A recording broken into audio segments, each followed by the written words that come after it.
Good morning, everyone. Oh, I've got a bit of uh, stuff on my lip there from my dry lips. Good morning. It's the 10th of June, 2019. Welcome to From the Crow's Nest. And what are we talking about today?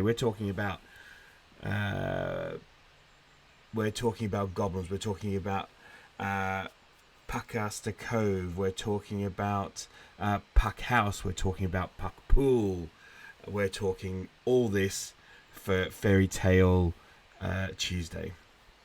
So what am I talking about? Well, I thought today we'd have a little bit of a do something a little bit different and have a little bit of a history lesson, and then we'll talk about goblins and fairies and all that sort of stuff, and them kicking around on the Isle of Wight. So, have a couple of places to talk about, and I've got my HandyDandy, The Place Names of the Isle of Wight by A.D. Mills. Great little book. I use it all the time because it is very, very helpful. So we have three main places that we're going to be talking about today. Puckaster Cove, which was also called Puckaster. Excuse me, still got a bit of this cold, and you can see my deep voice. Maybe I should do a Barry White impersonation. So I'm getting over this cold, which is the last remnants of being ill, really. So we have Puckaster Cove, which is near St. Catherine's Point. We have Puck House near Binstead, and we have Puckpool Point near Ryde. The names seem to sort of originate from the old English, which basically means goblin. In the case of Puckaster Cove, it seems to originate from a spring or stream haunted by a goblin, so a water spirit. Puck House basically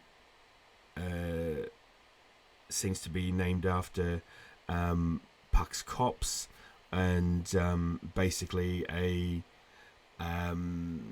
small wooded area that's frequented by goblins.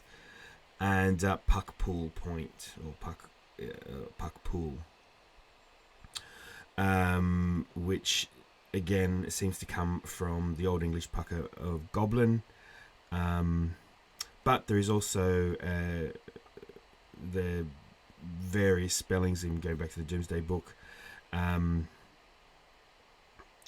It seems that it could actually have come from a man named Cucca, Cuca, the pool belonging to him.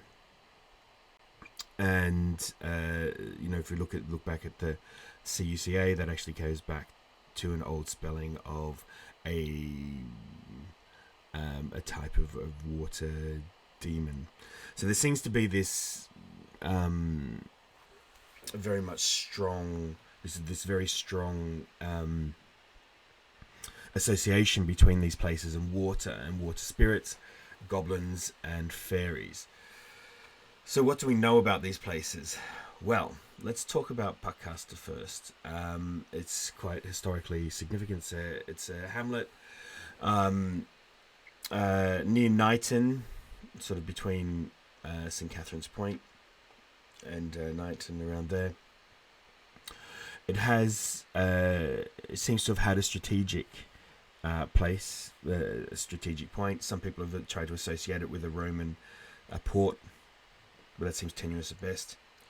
What we do know is in 1675, Charles II, King of Great Britain, France and Ireland, came safely ashore at Puckaster after he had endured a great and dangerous storm at sea. We know that it was also considered a safe haven.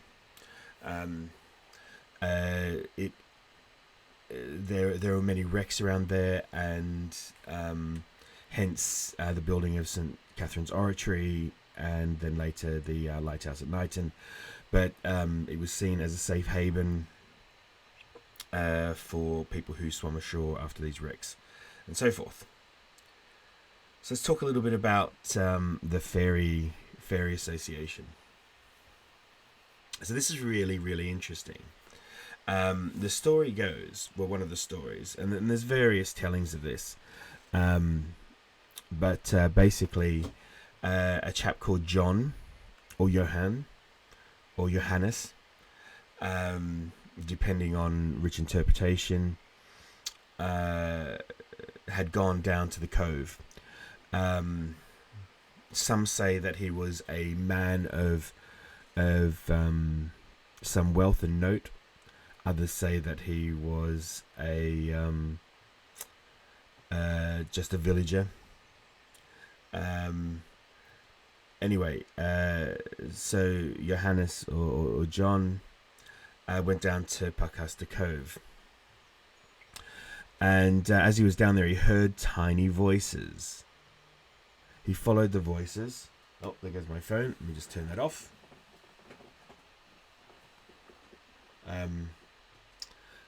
So he heard tiny voices. Excuse me. He followed the tiny voices until he came to a ring of stones. Some say ring of stones. Some say a ring of coloured sand. And others say just a ring of fairies. So when he came, in the story where he comes to the ring of stones, he can hear the voices, or the ring of sand, he can hear the voices, and he sits down, and after some time the fairies decide to show themselves. They dance around, and they dance around, and they dance around the ring, and finally one of them comes up to John, and he looks very young, and the fairies start singing, "This is Mr. Puck, this is Mr. Puck." And so this fairy, or this goblin, Mr. Puck, climbs up John's shoe and up his trousers, and then climbs up his shirt using his buttons. And then he comes to John's face, and the fairies or the goblins are still dancing and still singing. And at this point now they're dancing around John, and Mr. Puck goes up to John's face and blows brown powder into John's face. John is taken by surprise and falls back. Mr. Puck falls back down, jumps down safely into the middle of the ring. John sits back and looks, and as he sits there around the ring of either coloured stones or coloured sand, or just the ring of goblins, mushrooms start to grow. And as these mushrooms grow, John finds himself shrinking, smaller and smaller and smaller, until he's the same size as the rest of the goblins, or the little people. The little people singing about John, singing about Mr. Puck. And as they do, John notices a puffball grows in the middle of the ring. Just grows out. And John asks if he can sit on this puffball. So they say, of course. John sits on the puffball, and as he does, he notices wings growing out of his back. Now, some say they have wings like butterflies. Some say they're wings like mayflies, crane flies, various different versions. John realizes that he can flutter these wings, and he starts to fly. But after a moment, terror takes hold. because he realizes that he may be seen as some sort of food for predators of owls or other flying nocturnal animals. He flutters back down onto the puffball. And at this point, the story ends in some cases. We don't know what happens. In other stories, John asks if he can be taken with the little people. In some cases, they agree, and John is taken to the other place with them. In other stories, the little people get very angry at John for assuming that they'd want to have him with them after them showing him this magic, and he's banished away. His eyes are plucked out and he's sent away, not being able to see anything. And then the third is that he's sent mad. He's sent back, and no one takes him seriously. For the rest of his days, he spends in madness. So what does this story tell us? Not a lot. But it does tell us that Puckaster does have goblins and other fairy goodness.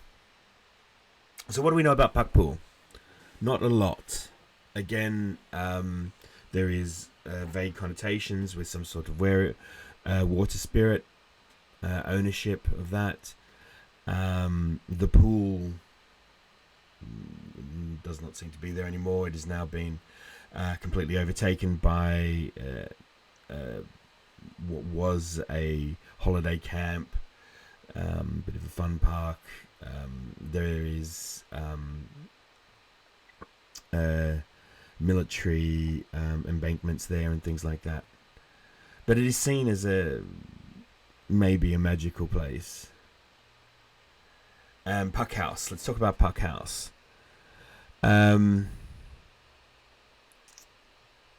So it's thought that there is a magical forest there, or a magical copse, where goblins reside. I've yet to go there. It's somewhere that I want to go, and it's something that I really want to investigate. Who'd be interested in me going there and having a bit of a kick around and look around? Because I'm certainly very excited about it. It's something that has intrigued me for a very long time. So anyway, we're now at 13 minutes past. Thank you very much for joining me. Have a wonderful day. I hope you enjoyed this little story. And the Goblins of the Isle of Wight. If you're watching on YouTube, please subscribe. Even if you're not, please come to the YouTube channel and subscribe. It really would help me out. That'd be fantastic. Like the video if you enjoy this. Leave some feedback. At the end of the week, I'm going to be reading out people's stories. So please leave me your stories. Send them to me in a DM on Twitter, and I'll be reading them out. Have a great day, and bye for now. Bye.